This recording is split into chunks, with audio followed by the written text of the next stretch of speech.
Experts Club. Pretty excited about it today, Ben. We've got some pretty awesome folks here with us. Human Bean Reno ladies, once again, just holding it down. So, Tasha, Emma, thanks for hanging out with us today. Yes, thanks for having us. Yes, yes. So anyway, if you've been watching Coffee Experts for any amount of time, been tracking with us, you know, these are ladies that we love. Like Tasha is just such a badass at what she does and is so great at raising up amazing ladies underneath her to manage stores of incredible volume. I know, Ben, that's been something you and I've talked about. It's just, it's not every chain of coffee shops, franchise or not, indies alike, that you have so many bangers coming out of like one chain, and I feel like Human Bean Reno has just got some great locations, with Pyramid and Moana and then some of the older stores as well with Longley, like just some amazing ones. And then the new stuff coming out with Plum. And like, I think that you guys have got some great stuff on the horizon, and all of your stores are beautiful. Obviously, I mean, you guys have more stores than that, but it like, just so you guys know, you're very fortunate. Jeff did a great thing, and left an amazing legacy. And Tasha, you've done an amazing job at continuing that forward. So kudos to you guys on that front. Thank you. I like to think we're doing well. Well, but I think, you can't, like, there's parts of it, where it's like everybody thinks their own kid's cute. You know what I'm saying? Yeah. Like it's when it's your, although Megan and I vowed, like when we started having kids, we're like, listen, if we have ugly babies, let's just be honest about it. And I'll tell you what, if he's watching this video, David was the ugliest kid you've ever seen in your entire life when he was born. And we just had to call it a spade a spade. But I will say this is that, like, sometimes you can't know, like, how do we line up? And, I think we're pretty awesome and our systems are pretty good, but how are they lining up with other systems? But I can tell you, like, as somebody that does coffee consulting and is under the hood of a lot of different kinds of coffee, other franchises, a lot of indies, like, you guys are doing a badass job. So you should be proud of that. And Tasha, you should be proud. And Emma, you should be proud, because I think that, so, you're not in a lot of the, we do L10 meetings, as a leadership team on Mondays, typically for Human Bean Reno. And I think we talked a lot about you and you're doing a great job. And so, yeah. So Emma, tell us a little bit about yourself and tell us about the store that you are a manager at and what you do for Human Bean Reno, maybe how long you've been there, just some of that good stuff. Yeah. So I started back in the summer of 2019, just as a little high school job. I definitely did not think it would take me this far. I started managing in 2021 when I moved over to the Moana location. I first off started at South Virginia. So moved over to the Moana location, was the assistant manager there. Definitely learned a lot of new exciting things then. And then, when 2021 rolled around, I was full-time managing. I've definitely got to meet some really exciting people, do some exciting things. I definitely would say that, just one of my main roles is hiring people on, training people, getting to be that person that they look up to and coach them and help them grow inside and outside of the store as well. And so you're still at Moana. So you started Moana and you're still at Moana. So all the way through? Yes, South Virginia to Moana since 2021? Yep, exactly. And cool. Still managing at Moana. So yes, it's been great. And Moana started like straight out of the can, a banger, right? Like, so there was like no mercy. Usually it's like, hey, let's slow grow this thing. Let's ease a manager into it. But that one, I mean, Tasha, you could probably speak to that one. That one came out just swinging out of the gates and really started rallying some of the top stores that you guys had. Yeah. Yeah, it's been a top store since the day it opened. It's nuts. Wow. That store opened during COVID. So we had to unfortunately do like one of those soft launches. We didn't know if we could be open. We didn't know if people wanted to work, if they were comfortable working. So it was kind of like a weird period during that one. But it hit the ground running. The second we allowed people to work and kind of just put our show out, they were ready to go. That store is the one that Jeff did a car show on the third Sunday of every month. And I cannot tell you, I mean, it's like 40 to 50 walk-ups at one time. And Emma has dialed it in. Those girls over there that work Sundays on the third Sunday of the month, they have their own system, the way that they get people in and out. I've never received one customer complaint on the third Sunday of the month. It's insane to see the volume that they do on top of their drive-through is still open, and they have people mingling and hanging out for 2 to 5 hours at a time. It's insane. It's great.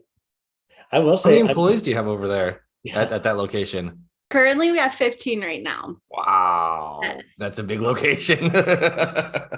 Emma, that's a lot, sister. Like pat, like don't break your arm, like pat yourself on the back, Oh, but give yes. yourself like a pat on the back because that's a big deal. And Ben, I don't know that we've ever interviewed somebody that had a live event that goes on monthly in their parking lot that has to facilitate. I know like Ben, I think back to the days of like Southridge or someplace where it's like, yeah, they have the fields right there, so they have baseball games kicking off or like field stuff, but it's not like you're the only business that like they're going to get attention of. Emma, I'd imagine like somebody shows up in your parking lot, like, and I'm familiar with where Moana is located. It's like you kind of have a little bit of a closed, like you're shooting a fish in a barrel on people coming to your window to get coffee. I mean, 50 people milling around at your walk up is not a joke. Like that's serious. Yeah, definitely. It's nice too being off a main freeway and then even a main road. So we get hit on both ends, I feel like, which is really nice.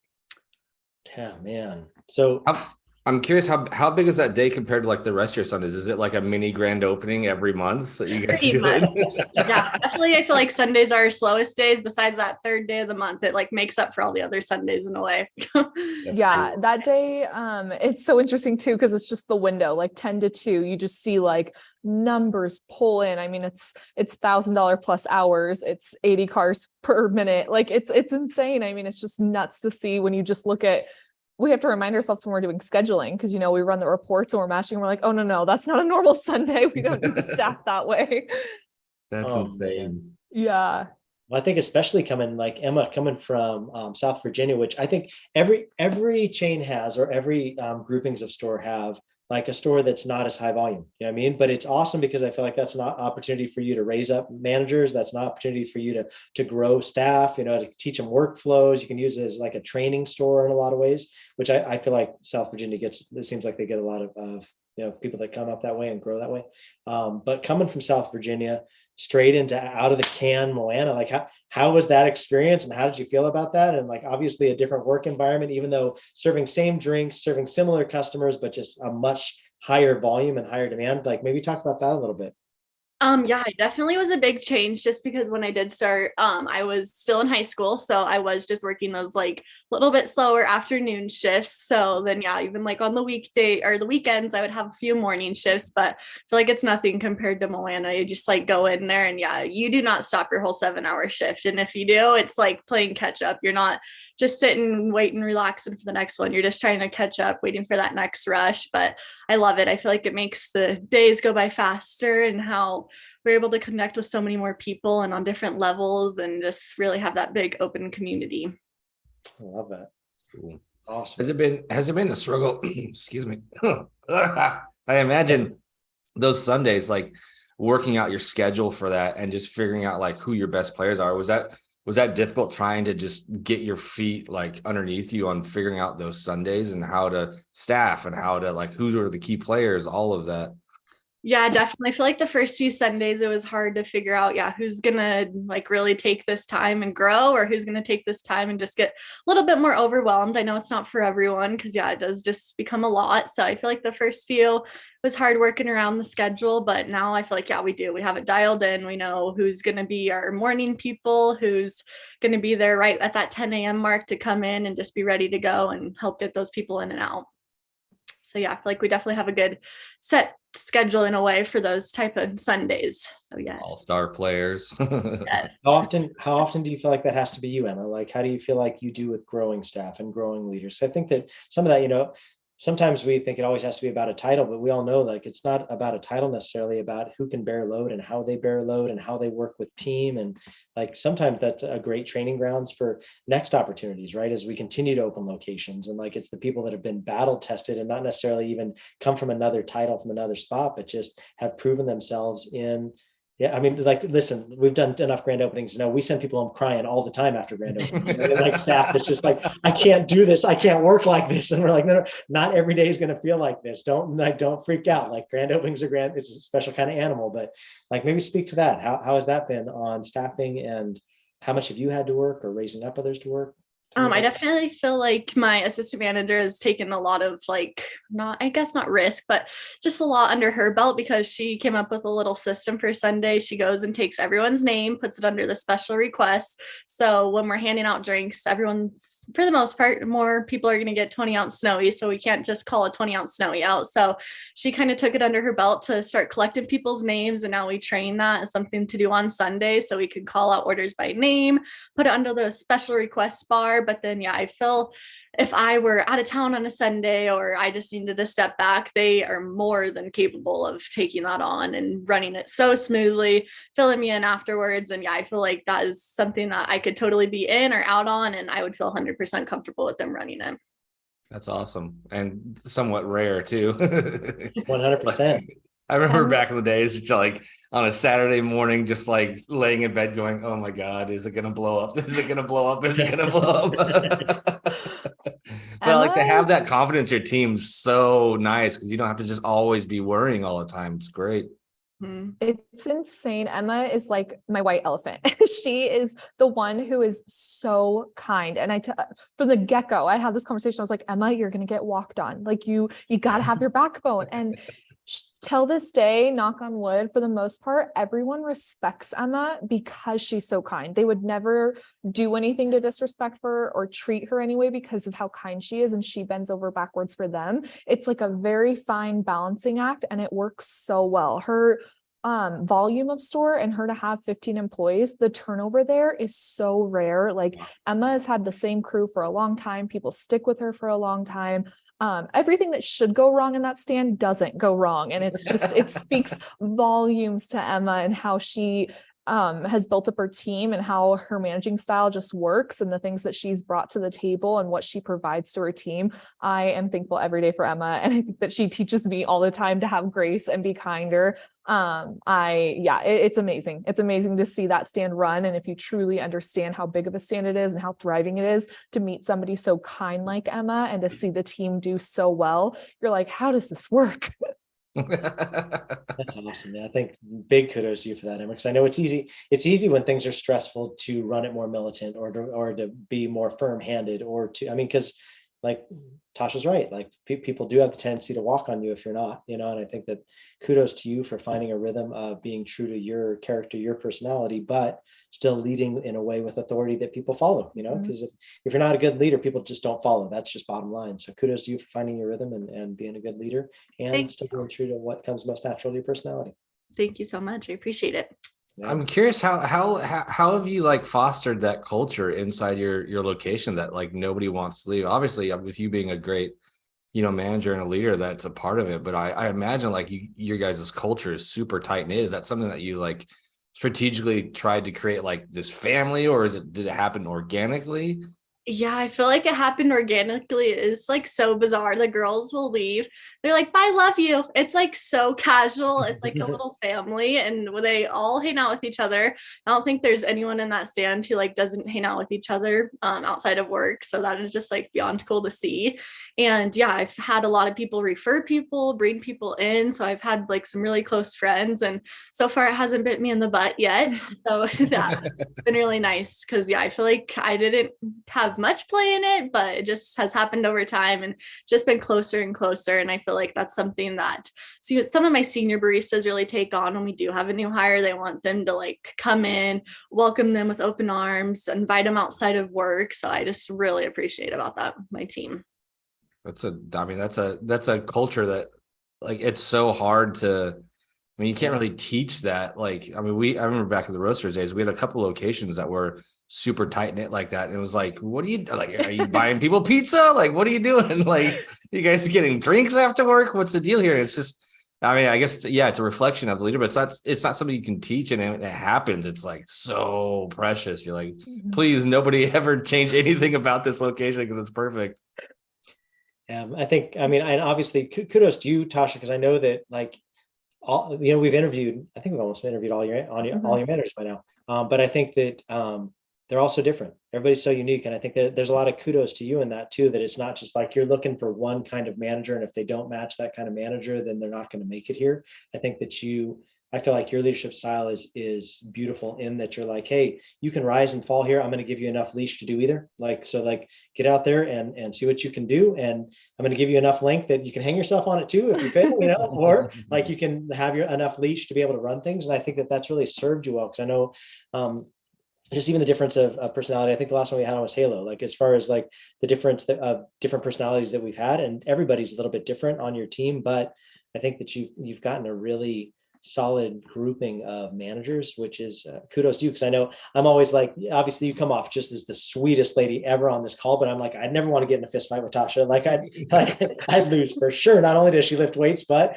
I bet she's an ass kicker. You know what I mean? But at the same time, I think that raising up somebody like an Emma that's got such a gentle spirit but leads from that gentleness place is a cool thing too. So that's powerful. It's a powerful thing. Yeah, I love watching Emma lead and her style. It's so unique and so special, and I'm so thankful it works for her. And it's not to say that she doesn't have a backbone. Emma has grown so much and been able to, have to step up when it needs to be. But I just love that her people respect her so much, and that it's not really something she has to do often because they're afraid to disappoint in a sense. I feel like they're just like, they hold Emma to such a high standard that they don't want to do anything that would ever, cause any ill feelings or anything of that nature. One thing that Emma does challenge in her stand, though, with it being so close, there's been schedules that Emma's like, Tasha, all 12 girls want the weekend off for a concert, or all, and so that makes it really hard. And to have to be the bad guy to be like, not all of you get to go. And then it sucks to see, half their friends go and half of them stick back. And we try to maneuver it. Emma's picked up shifts when she can fill in for them to be able to go. And I think that that's another big point. Everyone knows that if Emma can help or Emma is going to take on a load, she will be there to do that. It's never a question. It's never she's above it or she's not there. She's very, very active in helping in any way, shape, or form. That's awesome. Emma, maybe you could speak to that. Let's lean into that a little bit. So some of the questions that we prepped you with before the call was telling us through things that you feel like, hey, this was a big challenge I had to face and I had to learn how to handle. And then other things that you're like, I'm really proud of this as something that was a teaching moment or something I was able to teach somebody or something that I learned that I felt like was invaluable. So speak to either side of that you want. But obviously, you're a young manager. You've been grown up within this Human Bean culture and have obviously been super successful at what you do. And I think people that are watching would like to know some of the tricks of the trade. And so we'd love to learn a little bit about you. Yeah, definitely. I would say, first off, the biggest struggle I've had was hiring after COVID. I feel like that was just so hard getting people back out into the world and into the actual workplace. I feel like it was really hard to hire people to even get interviews in. And then once we did interview, it was a question of, are they going to stick around or not? And then, I feel like it was just definitely some, I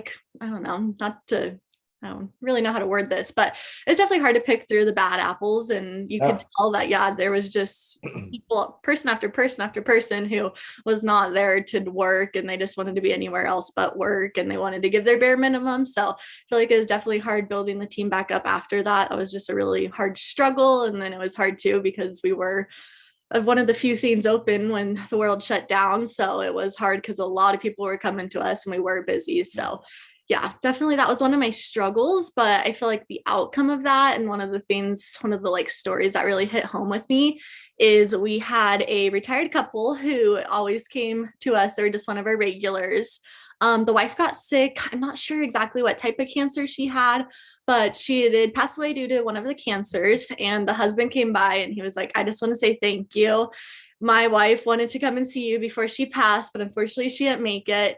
And it was just so cool that he was able to thank us and say, you made her day so much. So that was just awesome to speak to me, the team. We made such an impact on this woman and this family as well. So that was definitely a good turnaround point of that. And yeah, it's definitely something I will always remember. That's crazy. Yeah. It's awesome when you can make impact. I know COVID was such a crazy thing, right? And I know obviously people will watch these videos somewhere downstream and they're gonna be like, what are those guys even talking about? They make so much stuff, big deal out of something. But Ben and I consulted clients at that time where they had their employees picketing out front because they were staying open, which is crazy town. That's a total different culture shift, where it's no, your own people are with the picketers out front because you're open during COVID. And so to be able to preserve a culture and create a culture where you're able to hire people in, even in the midst of such a crazy time. But and you were so sweet about the way you just acknowledged that. But there are bad apples, right? Like not everybody is going to work out here, and just being able to navigate that, and I think you're going to fit versus you not fitting, and so I think hats off to you in a real difficult time. And being a young manager, I mean, you were talking about being thrown right in the center of the thing. I mean, like that was the hotbed of your learning opportunity. So it's big. I'm curious, how do you weed those out? Is that like through your interview process and your hiring process? You kind of have you just gotten a knack on, okay, I can kind of tell this person's going to be a flake and they don't really want the job. Is that something you just kind of had to figure out on your own, or are you just able to read people pretty well like that? Yeah, no, I feel like that's never been one of my like good skills, is reading people right away. You could tell like some during the interviews, you can kind of get a little gist, but I think it would just come down to, like training, how much they're picking it up, or if they were going home and studying and taking the time to actually learn the material. But yeah, I feel like I've never been as good as like weaving those things out throughout an interview. I feel like it just took actually getting to know them, working with them inside the stand, and then just seeing how much they were picking up throughout training. Makes sense. Yeah. And then how do you how do you let the person off the hook? Like, like in the midst of training, you can tell they're not picking it up, like they're not setting in their stuff. It was more of just them. You could just tell that they were checked out. And yeah, so many no call, no shows, and they would be day 2 into training and then just not show up for the rest of it. And yeah, definitely that was on them. They just were in and then out the next day. Great. Drew is so funny, and you got to spend some time with Drew when he was down in Reno, but Drew would tell stories about how he just pull somebody aside and say, hey, listen, you're a great person. I just don't think you're going to be good at this. You know what I mean? Like the faster we get to that place, the better, right? Because like all that's going to lead is you to be disappointed and me to be frustrated. So like we should probably just like agree that you're going to be awesome at something. It's just probably not going to be this. Just that like frank conversation. But it sounds like people have kind of weeded themselves out amidst your training and self-identify that that's not going to be a good fit for them. That's awesome. So then tell us, in selecting your assistant manager, and Tasha, you're probably involved in this at some level too, but how do you guys decide who's going to be the assistant and how you raise up talent behind you? And like, have you had to do that more than once, or have you just kind of stayed with the same assistant all the way through? I have thankfully stuck with my assistant manager the whole entire time, or sorry, no, not the whole entire time. I had one that was selected, I guess, with me. When my manager left, it was me who got pulled on to be manager, and then I had someone below me. So that was awesome. We got along really well. We've worked with each other since the stand opened, so that was nice being able to like work with her during all that. And then once she left, she just moved on. She wanted to travel a little bit more. But my new assistant manager, who is currently with me right now, I've known her since I started. She started not too long after me. And yeah, I've worked with her throughout other stands. She's worked at different locations. And I just feel like, yeah, getting to know those people and just having like always in the back of your head, like who would be next if, yeah, my assistant manager was to move on, who's someone that could step up to the plate and take on those responsibilities, is always something that I do keep in the back of my mind. And yeah, I've just loved watching her grow and take on different tasks and want to do more. So I feel like just, yeah, comes with always paying attention to those close little details when you are working with them. That's awesome. For sure. I also think that Emma's done a really good job. There's nothing that her assistant manager can't do. She is not one that like holds on to power or doesn't give away authority. Anytime that Emma's not there, the assistant manager can step up. Emma's pretty much the only stand that when she goes out of town, I don't really have to intervene. I'm like, oh, okay, Sarah's there. And Emma, has already written out the whole agenda, everything that needs to happen. This girl knows exactly what to do and how to do it. She knows she can reach out if she has any questions, but Emma's done a really great job just training her on every avenue and preparing her for anything that might come her way. Yeah. So is your location the spot where all the new future managers come from? Because I know we had those like locations where it was like, oh, everybody who works there is gonna be a badass. So anytime we open a new store, we go searching there for managers. Is that kind of how it is at yours? So it sounds like that they're all great people. Yeah, I would hope so. I feel like I could see so much growth in these girls, and there's not like one of them that I wouldn't want to move up and do better in the bean. And I feel like, yeah, they all do kind of have that push and drive with them. So I feel like that's awesome and something I'm really thankful for. says a lot about leadership too, when like all of the greatest managers are coming from one location. So I think it says a lot about you as a leader. Yeah. 100%. Yeah. And even just down to the barista level, I mean, Emma stands, since she is fully staffed and typically most days she has a full schedule, it's easier to pull a body from. So Emma's constantly solving everybody else's schedule issues or errors. She gets a message daily like, hey, can I borrow somebody for this time or this time? Or, you know, and all of her people are so good about going and working at other locations. There's never any drama. They walk right in. They're able to do it. They're kind. They're happy to help. It's just, she's helped not just only her stand, but she kind of keeps everybody else afloat in certain ways too. That's awesome. That's awesome. Of all the tasks, like of all the jobs and all the duties, you know, obviously we know managers do it all. You know, they carry it all. They, from the lowliest jobs to the highest jobs. Like that's probably one of the toughest parts about running coffee is that, you know, you can't just be like, well, I don't really do that, or that's out. Let me go talk to my person that does that. It's like, no, you're talking to you, like you do that. You know what I'm saying? So it's like, of all the things you get to do, are there parts of the job where you're like, I really love this? Like, this is one of the things that I really love most about what I get to do. Definitely connecting with the customers. I feel like, yeah, there's like some people who come through the drive-through who I'm like, I want you to like be in my life for the rest of my life. I like want you to come to my wedding. I want you to know like all the fun, exciting things that are going on in my life. And yeah, I feel like in a sense, there's so many people that are like cheering me on just in the terms of like my outside life. And I coach a youth cheer team and they're always asking about them. So it's kind of cool to see that there is that connection. And I'm like, before this, I didn't even like know who this person was. So it's super nice to connect with them. And yeah, there's like older people who come through the drive-through who I'm like, oh my gosh, I wish you were like my grandparents. It's crazy. Oh, it's crazy. That's awesome. I love that. And do you, are there, as far as any of the tactical things, do you feel like your assistant manager compliments you in certain areas where you're like, I actually don't do any of that anymore, she just handles that? Or as far as like any of the ordering or any of the scheduling, or do you still hold on to pretty much all of it and she just accents things that you do? Yeah, for the most part, besides being the handyman, I am like so unhandy. She will, if there's like any problem in the stand, if there's a leak or this, she'll be the one to crawl under the sink, figure out where the leak's coming from. She always laughs at me. She's like, do you even know what a screwdriver is and what it's used for? So she definitely compliments me in that sense, where she is so handy. And I'm just like, oh my gosh, I am so not good with this. Like, please help me. So she definitely compliments me in that. And I'm so thankful for that part, because yeah, I would not be the one who could tell you how to fix something. Well, Ben's a professional. Ben, I don't know if you know this or not, Tasha, but Ben was classically known at Roasters as the guy who always fixed things with what, Ben? You tell her. Duct tape, everything.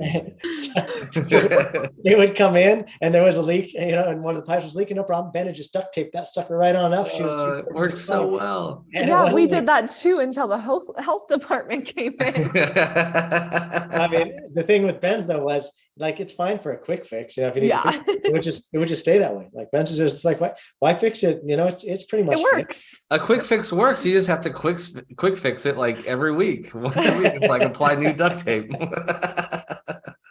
Oh, I love it. Well, man, Emma, it's been so good to have you. Any parting words that you would want to like just leave people with, if they're thinking about like stepping into a management position or thinking about, you know, running something at some point in their career? Any words of wisdom that you would want to pass on to them? I would just say dive in with both feet. I would say that, yeah, it's definitely something that I was scared since I was so young, but I'm so thankful that I did take the opportunity to do it. I feel like I've learned so much. I've definitely spread my wings further than I ever thought I would be able to. So it's been great. And yeah, really just take the risk, take the jump. I feel like it'll be worth it in the long run. I love it.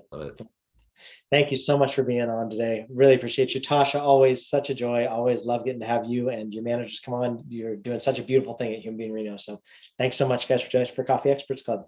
We'll see everybody next week. Guys. Thank you. Bye.